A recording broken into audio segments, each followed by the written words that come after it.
नमस्कार। श्री ब्रह्मानंद विद्या मंदिर चाकरड़ा में वसानी हेतल आप सभी का हार्दिक स्वागत करती हूँ। अगले भाग में हमने संज्ञा के व्याख्या और उसके दो प्रकार पढ़े थे। इस भाग में हमें संज्ञा की जो भाववाचक संज्ञा है उसके बारे में हमें अभ्यास करना है। तो संज्ञा का तीसरा प्रकार है भाववाचक संज्ञा।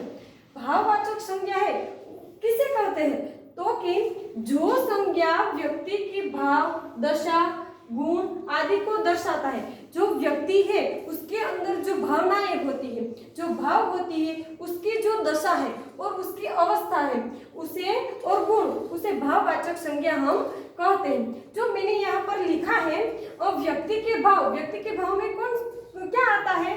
तो कि प्रेम, नफरत, करुणा आदि ये सारी जो चीजें हैं, ये जो उसे हम भावना कहते हैं, भाव कहते हैं। और जो स्थिति है व्यक्ति की, जो स्थिति है वो किस स्थिति में अभी है, तो उसमें चिंता, थकावट, बीमारी, धनवान, अमीरी, गरीबी, ये सारी चीजें किस में आती है? तो कि व्यक्ति की स्थिति में, कि व्यक्ति अभी किस दशा में है, किस स्थिति में है, वो इस शब्द से हमें मालूम पड़ता है। और व्यक्ति की अवस्था, कि व्यक्ति किस अवस्था में है, बाल्यकाल में है, जवानी में है, बुढ़ापे में है, कहाँ पे है, वो हमें इस शब्दों से पता चलता है कि व्यक्ति है वो बचपन मतलब कि बाल्यावस्था में है, बुढ़ापे में है, जवानी में है, ये सारे शब्द है हमें व्यक्ति की अवस्था से अवगत कराता है। और व्यक्ति के गुण में क्या आता है? तो कि व्यक्ति के अंदर जो प्रतिभा होती है, जो गुण होते हैं, जिससे प्रतिभावान, होशियार, तेज,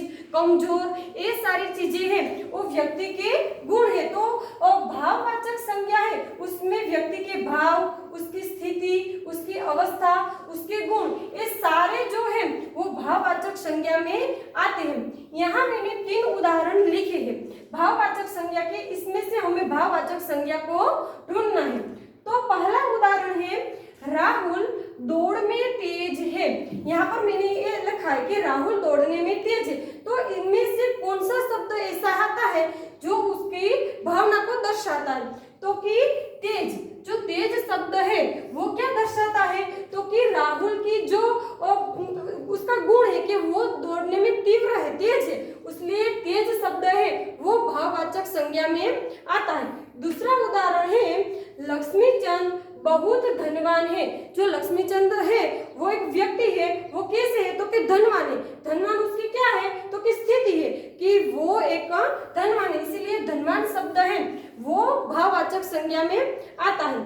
फिर तीसरा उदाहरण है सीता काम करके थक गई। जो सीता है वो अपना काम कर रही है और काम कर कर वो थक गई है। तो इसमें से जो थक है वो थकावट, जो उसकी अवस्था को उसकी स्थिति को दर्शाता है कि सीता है वो काम कर कर थक गई। थक मतलब कि थकावट है, तो थकावट है वो उसकी स्थिति में, उसकी दशा में आता है।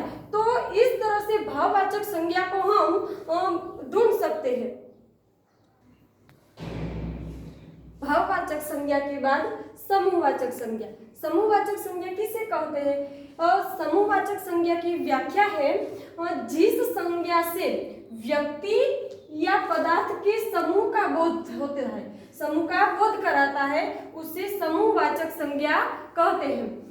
समूहवाचक संज्ञा में व्यक्ति का समूह या फिर पदार्थ का समूह। व्यक्ति के समूह में क्या आता है? तो कि टीम है, टुकड़ी है, दल है, जो सभा है, वो सारे व्यक्ति के समूह। व्यक्ति के मतलब कि समूह में क्या आता है? तो कि एक व्यक्ति नहीं, एक से ज्यादा व्यक्ति जो होते हैं उससे व्यक्ति का समूह कहते हैं। उसी तरह पदार्थ का समूह, जिसमें एक पदार्थ नहीं, उससे ज्यादा जो पदार्थ आते हैं उससे पदार्थ का समूह कहते हैं। इसीलिए समूहवाचक संज्ञा में जो समूह होता है उसका, हमें जिस शब्द से समूह का पता चलता है उसे समूहवाचक संज्ञा कहते हैं।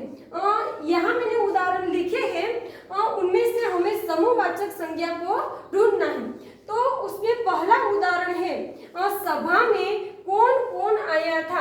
इस वाक्य में हमें क्या करना है? तो कि जो शब्द समूह को सूचित करता है, समूह का बोध कराता है, उसे हमें ढूंढना है। तो इस वाक्य में जो सभा शब्द है, सभा यानी कि जो व्यक्ति का समूह है उसे हम सभा भी कहते होते हैं। तो कि सभा में कौन कौन आया है, तो सभा शब्द से व्यक्ति के समूह का सूचित होता है, इसीलिए सभा है वो समूहवाचक संज्ञा में आता है। उसके बाद उदाहरण है सामने से दल आ रहा है। इसमें से कौन सा ऐसा शब्द है जो समूह को दर्शाता है, तो कि दल है।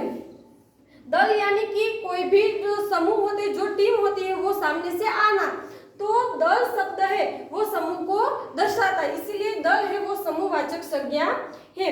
फिर तीसरा उदाहरण है मेज पर गुच्छा रख दो।